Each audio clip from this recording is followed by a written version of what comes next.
What's the most overrated life hack everyone swears by but actually makes life more complicated? Hacks that save a dollar or two but take a lot of time to execute. You may as well just work another hour in a job. My wife used to drive all over looking for the cheapest gas. I pointed out she was using a whole gallon to save $1.50 plus the 40-minute round trip to the far side of town. It makes sense if you're on your way past it, otherwise just make it easier on yourself and go close. I regularly make an 80-mile trip out of town. On my way out, I pay attention to the gas stations so that I can stop at the cheapest one on my way back, but I'm not driving all over just looking for cheap gas.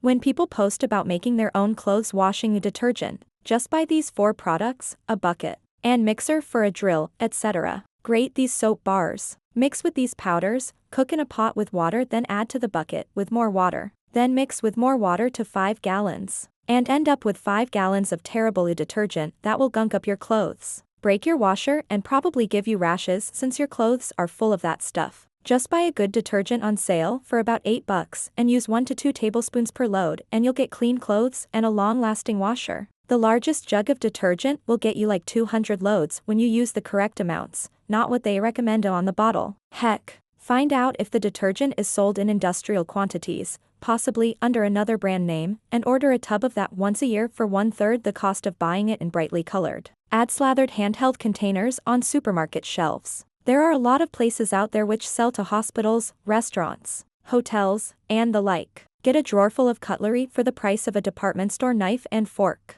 Get a cupboard full of commercial quality drinking glasses for the cost of a 4-pack off the shelf. Get a dozen fluffy bath towels for the cost of 2 at your shopping center. And perhaps buying one smaller sized container to use and top that up with the industrial sized version. The cleaning hacks, where people mix a dozen different things together, drive me crazy. Commercial detergent is better than anything someone can make by hand while watching TikTok. Buy a quality brand and you're fine. I don't buy that because it has too many unpronounceable ingredients. It's not the laundry detergent company's fault you're a dumbass. Agree. They're like, whatever this shit is from the store must be toxic useless garbage. But if I personally mix a bunch of random stuff, I'm certain it'll be better.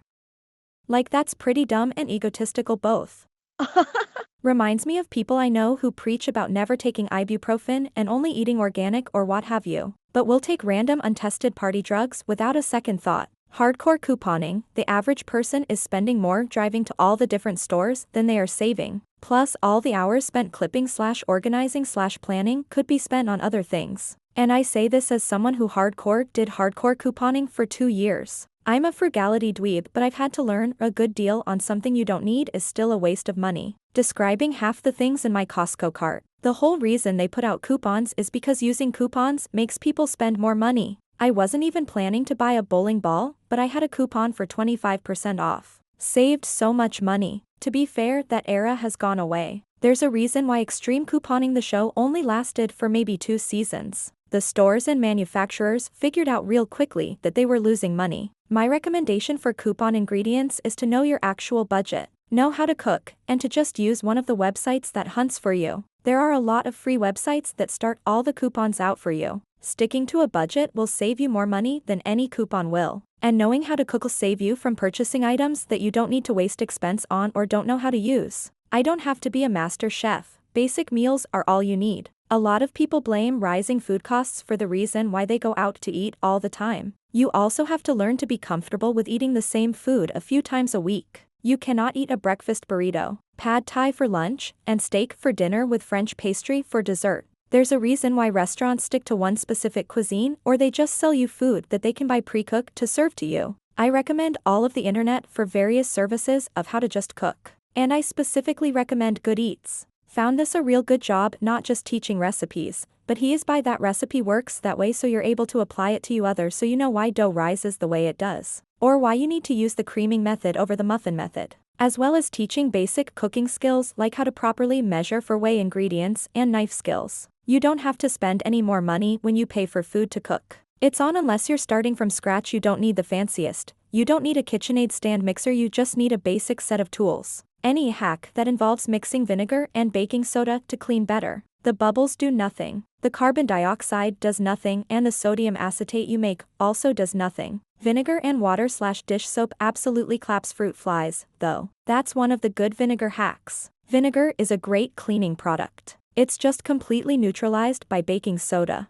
which is also a good cleaning product in its own right. If they're both good, I wonder if they would be great mixed together. That's why I always mix bleach and ammonia. I can't in good conscience leave this comment without specifying this is a joke and this should never be done. Bleach is the reason you shouldn't be mixing cleaning products, since something like bleach and vinegar is the same problem. I accidentally did this once. I got one whiff of it and immediately thought, I've created a problem. I had pet birds at the time, so I immediately moved their cages outside. I feel that if I hadn't caught that whiff, I'd have passed out and there would be dead me and dead birds. I am more careful now. I've created a problem is so wholesome and adorable. I think it's my new favorite response. Can't upvote this enough. I tried one of those countertop compost bins, dumbass move, and wound up with a literal swarm of fruit flies in my apartment last week. I put out 4 apple vinegar plus dish soap traps and they were all gone in about 36 hours. I'd used the trick before when I had handful of flies, so I knew it worked. But holy fucking shit, I had no idea it'd be so quick and effective at wiping out the hive I'd accidentally cultivated. As a chemist, this one makes me cringe so hard. This is always upvoted to the moon on here too. Yes, but have you tried making a volcano with it? Exactly. Dude, shitting all over my 5th grade science fair project. The one thing the bubbles are actually good for is dislodging/floating gunk from inside a drain you can't get tools in. The Bobles. Zay do nosing.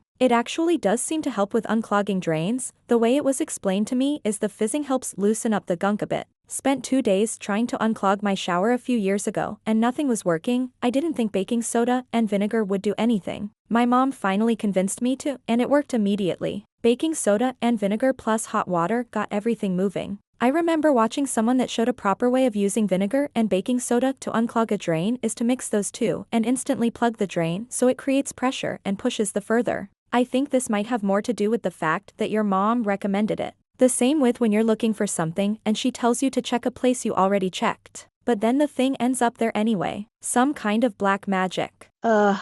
You're so right. You're making both of those things worse for cleaning by mixing them together. Very long and elaborate morning routines. My ideal morning routine is being on my phone for 3 hours. Don't be a wuss. Don't give up. Sometimes giving up is the strong thing. I was listening to a podcast that had author David Epstein as a guest, talking about his book Range, great book, and he said something like, "They say winners never quit." No, winners quit all the time. That's why they're winners. Because if something's not working for them, they move on to the next thing, until they find something that works for them and they can win at. They're not wasting time on things that aren't working. I really needed to hear this. Thank you. I broke my foot 8 miles into a marathon and finished the race anyway because I didn't want to give up. 10 years later, all I have to show for it is the occasional foot pain in the same spot. Fuck the to never surrender mindset. Take care of yourself. Take care of your body and mind. You don't have to go through hell because people tell you to do so. Bad relationships. Physical damages due to overdoing. Investments that leads to nowhere. Burnout. From one of those parody demotivation posters, but it's true. Winners never quit and quitters never win. But if you never win and never quit, you're an idiot. Freakonomics did something on this and completely missed the point. They were talking about the positivity of quitting, and then kept talking about quitting smoking, ignoring the fact that not smoking was effort and work and just giving up on trying to quit was what would make people happy. It's like they got stuck on the word quit rather than the idea of work. People who say don't give up are unfamiliar with the sunk cost fallacy. AI in the workflow just so your company can say they rolled out AI and integrated it into their workflow. But it interrupts workflow. I work in audit and we have new rolled out AI tool that analyzes a specific account. Previously we'd sample transactions from a GL, get supporting docs and then I'd get an offshore team member to tick it all in. Probably a day or 2 work and offshore rates way lower than mine. Now with the AI tool, basically have a separate analytics team member do the back-end uploading. Gives me a dashboard, I've got to interpret the results. Then still do additional testing over what the tool spit out, fill out a multi-tab spreadsheet. Overall it takes roughly the same amount of time but with a higher billing rate as offshore team would mess it up and not experienced enough to perform all this additional work. Downloading almost all apps. Web version is fine and doesn't eat all my storage. Also, the dedicated app can pull much more of your personal data from your device. That's generally why the services are pushing the download our app button. The real reason is constant advertising on your home screen, and that they can bypass the ad blockers on your pesky browser. A lot of people like buying things on the phone, but for some reason I prefer desktop. Even something simple like Amazon. I have the app but use the computer for purchasing things. Small immaterial things get done on the small computer, things on the proper computer, unless time sensitive. I wouldn't trust a concert ticket presale queue on a phone. For example, proper computer for that. You must be a millennial or older. My wife and I call this big internet and little internet. I'll download an app if I use it often enough, but otherwise, nah. Waking up at 5 a.m. If it works for you, cool, but not everyone is an early morning person. I've always known I was a night owl, but everyone around me would always say I'd start preferring mornings the older I get. Nope. In my 40s now, and I'm even more of a night owl now than I was when I was 20. 64 here and still a night owl and always will be. Different people are wired differently. I strongly suspect it's a holdover from our ancestors around the campfire, to ensure at least one person was awake at all times for watch duty. It doesn't work for me, but I have to get to work on time. Same. I'm a night person, but I have to be in bed by 9:30 up at 4:45 for work. On the weekends, I immediately revert to a 2-9 am sleep schedule. I'm forced into waking up at 6 o'clock due to work. I'm never rested no matter if I go to sleep at 8 to 9 or 10. I'm not even sleepy until 11 in the evening. The best period of my life was when I lived in Argentina and worked NYC hours. 2-hour time difference meant I didn't have my first meetings until like 11 a.m. Argentine time. And they all ate dinner at like midnight. It was incredible. All those 2/3 ingredients recipes in Instagram reels that promise things like apple and milk bread, but then go on to say now add 2 cups of dates, a spoonful of tahini, some nutritional yeast and nigella seeds, or a similar list of things that invariably is, 1, way longer than the promised 2 ingredients, and 2, bound to include at least one exotic thing that you don't have at home. Any recipes which don't include a list of cookware you'll need until step 17, where you suddenly find you need a specific kind of pot or dish or utensil that the recipe/book writer just assumed everyone would have. I saw some guy on Instagram who does a lot of reviews of hack recipes online do one where it was something like 3 ingredient brownies.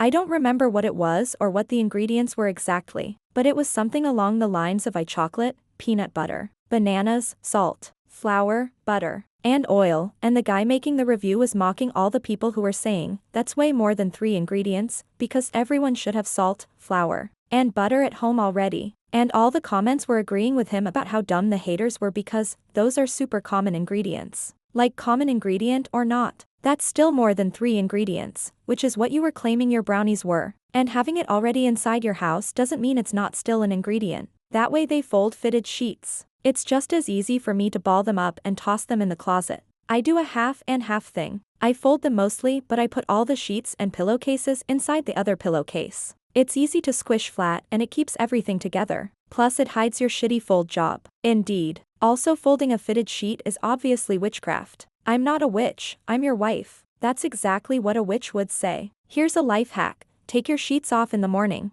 wash them, and then put them back on the bed without folding them. Internet has told me that I've been opening juice boxes and milk cartons wrong all our life. I feel like I'll continue with the old ways. They may be wrong, but it's how everyone I know does it, and has served us all right. Now I need to know what you're talking about, because I looked up the milk carton thing and I've always done it that way.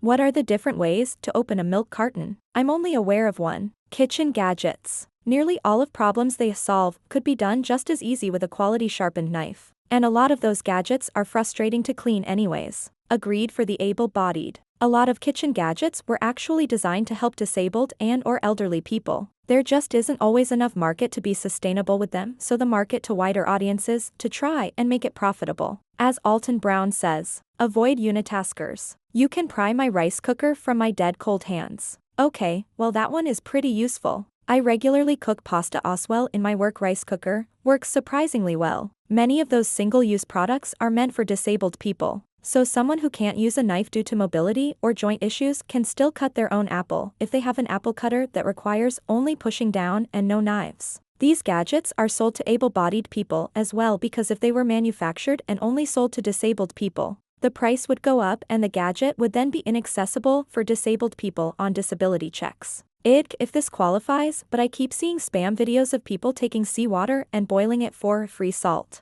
You can literally get a thing of Morton salt for like $1.50. In China they have a popular phrase for stuff like this, which translates as, taking off your pants to fart. Growing plants so you don't have to buy them. It's great for things that are expensive at the grocery store because they travel poorly, but are stupidly easy to grow locally, like mint. chives, or raspberries. These plants need barely any input from the gardener, you just corral them to prevent them from taking over and then harvest and preserve when they're ready. I planted a Saskatoon bush last year, and in a few years I'll just have to cover it with some bird netting and enjoy some fat berries once a year. They're a native species here, so I won't have to baby it to prevent it from dying. It'll just grow. For stuff like potatoes or lettuce, there's no point in growing your own unless you're growing a variety that isn't commonly sold. I grow tomatoes every year, not so I never have to buy tomatoes, but so I can have a few weeks of really good bruschetta. Mostly though, gardening just saves me a lot of money on therapy bills. There's just something that feels so good about pulling up a couple hundred thistles or traumatizing the occasional centipede or slug. I grow cherry tomatoes for the brief joy of eating a few fresh from the plant. We spent a whole summer growing a plant that yielded one pepper. The plant cost more than the cost of one pepper. Maybe the real pepper was the friends we made along the way. Sounds like things are getting too spicy for the pepper. Hey, that's my wife's thing. I tell this to my wife every year, yet she always says this is the year she will really take care of the garden. I think there is a 2-foot-long zucchini in the garden that is still on the vine and should have been picked months ago. Every once in a while I see someone say, we wouldn't need groceries if we grew our own food. And I just assumed this person has never gardened in their life. The hack requires you to know what you're doing and you love doing it. My parents have small patches of various vegetables around their yard. It's like where you'd otherwise see flowers, so not a dominant feature. They grow a shit ton of vegetables in these. They've set up a similar patch for a neighbor in her yard, and she ate those vegetables the entire summer. I ate copious amounts of salads and will definitely be getting more pickled stuff later in autumn. Everyone keeps commenting just how much of it there is. But they grew up in the country and could do this sleeping.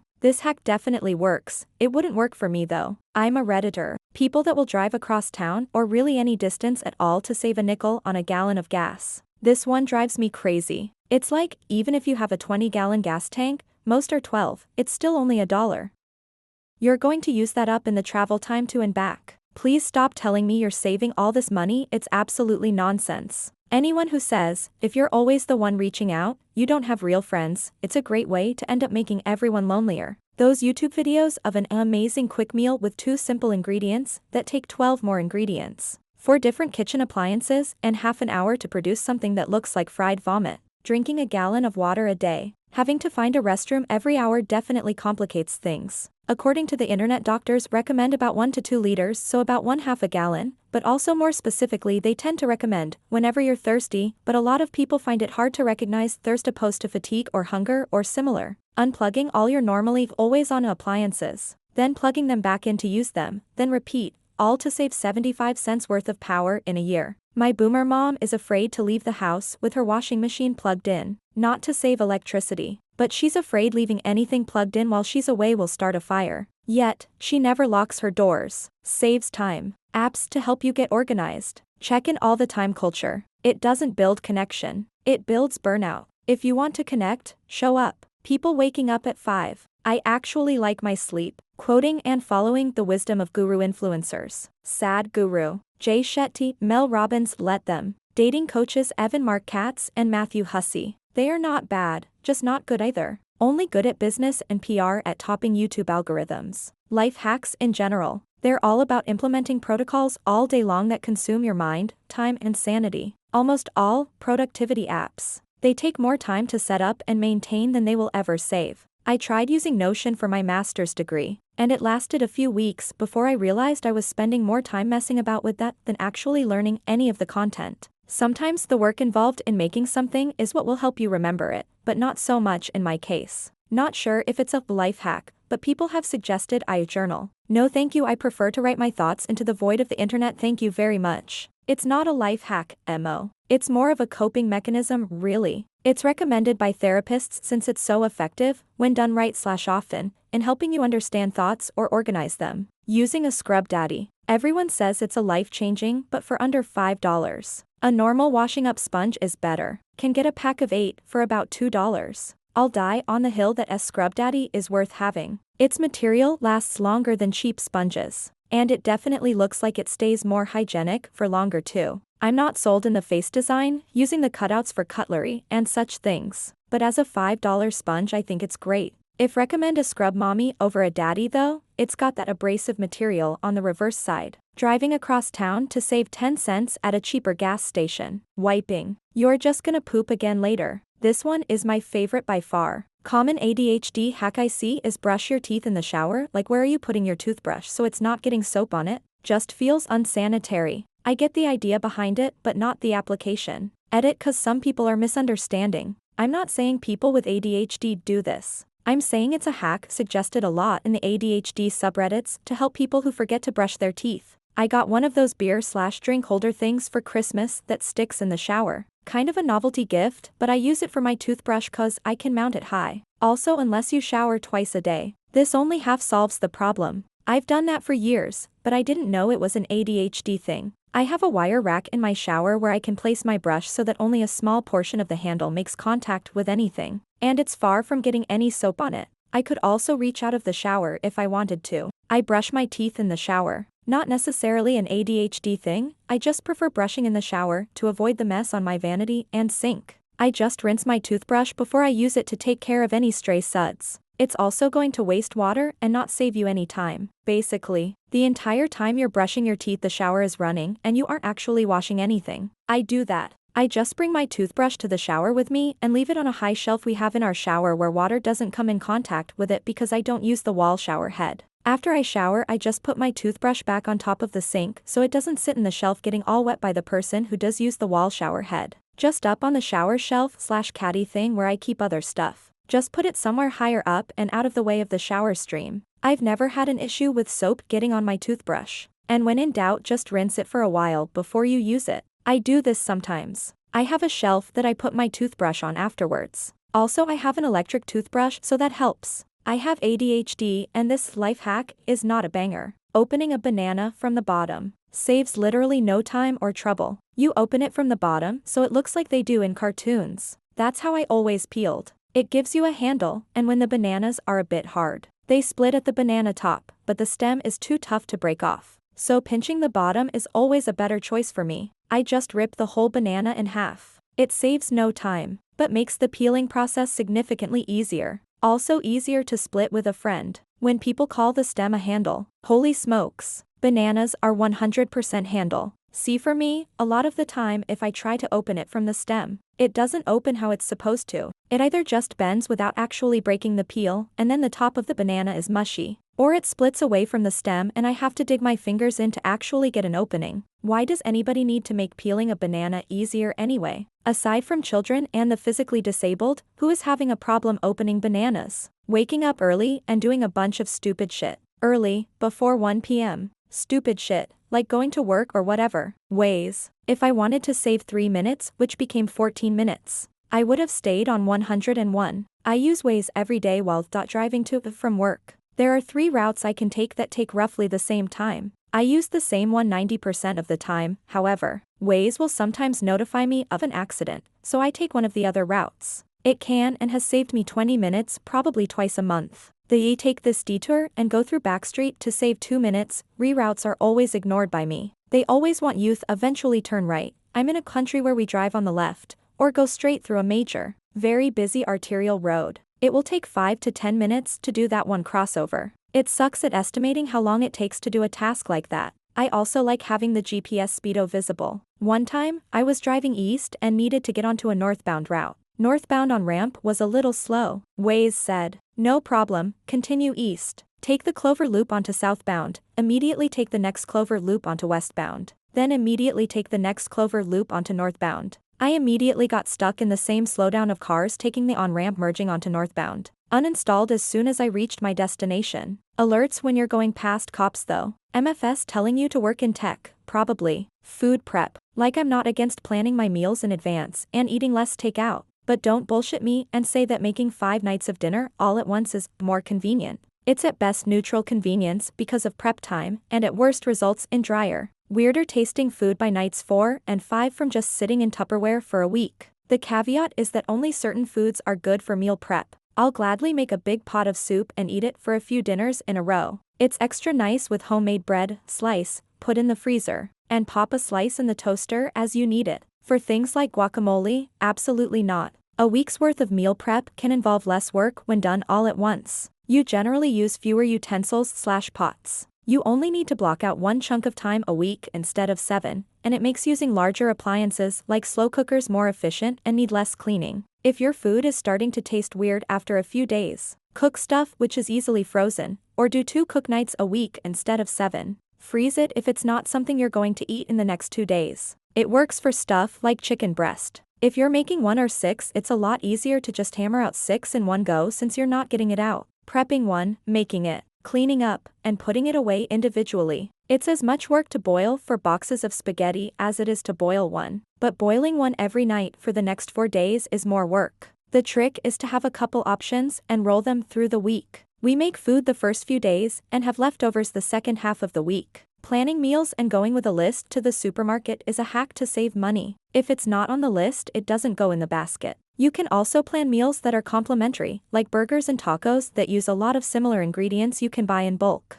Meal prepping sounds disgusting. Enjoy this food you made 6 days ago, for the 6th day in a row. Some things I can eat on repeat, some things I can't. I freeze some of the stuff I make. This way I have chili in the freezer anytime I want it. What about super cubes? Or washing, chopping, portioning and storing food correctly? No one's saying meal preps have to made for 6 days in one go, nor do the meals prepared have to be identical. Splitting one preparation into a mere 2 meals already halves the time one takes to prep, wash, cook, etc. The all-week meal prep doesn't work for me for this reason. I'll do Monday through Wednesday in one session and then Thursday and Friday the next session. Otherwise, that Friday lunch I prepared on Sunday tastes stale. If I like the food, I can eat it every day of the week without issue. I'm autistic, though. Food that is an absolute sensory joy and still nourishing isn't that easy to come by. I used to prep meals. You can vary it. I generally would try to make 2 portions of 2 different meals. I was on a 4-on schedule at the time, so that was work lunch until my next day off. For example, I'd steam some vegetables, bake some potatoes, and make some cheeseburgers and bake some chicken breast. Mix and match, freeze 2. Other 2 in the fridge. Swap 1 into the fridge every night, grab 1 on the way out in the morning. Also works well with larger sized stuff, like roasts or casseroles. Eat some for dinner, put the rest in the freezer. Eat it whenever you feel like it. Motivation can vary significantly for me. And I live alone now, so I will sometimes make a lasagna and put it in the freezer or something when I have downtime so that at some point I won't have to waste spoons on dinner. For real. I've lived with people who only ate meal prepped food. I've seen them get diarrhea and stomach aches and stuff so many times. Can't believe it's all a coincidence when they were eating spaghetti made on Tuesday and it's Sunday. For example, I do big preps that I break into portions and freeze, and that works out pretty well because I can rotate around the roughly dozen different dishes in my chest freezer. But yeah, I don't leave anything in the fridge for more than a couple of days. I can't see those egg bites being good to eat by Friday. I like eating the same thing 6 days in a row. I'm autistic, but I can see how NT people would have a problem with it. Photographing everything or taking video of every moment with your cell phone to remember it later instead of living that moment fully at that moment. Disagree also. Human memory is infamously fallible. If you truly want something you can keep rewatching and relive again, recording it is the best way to do it.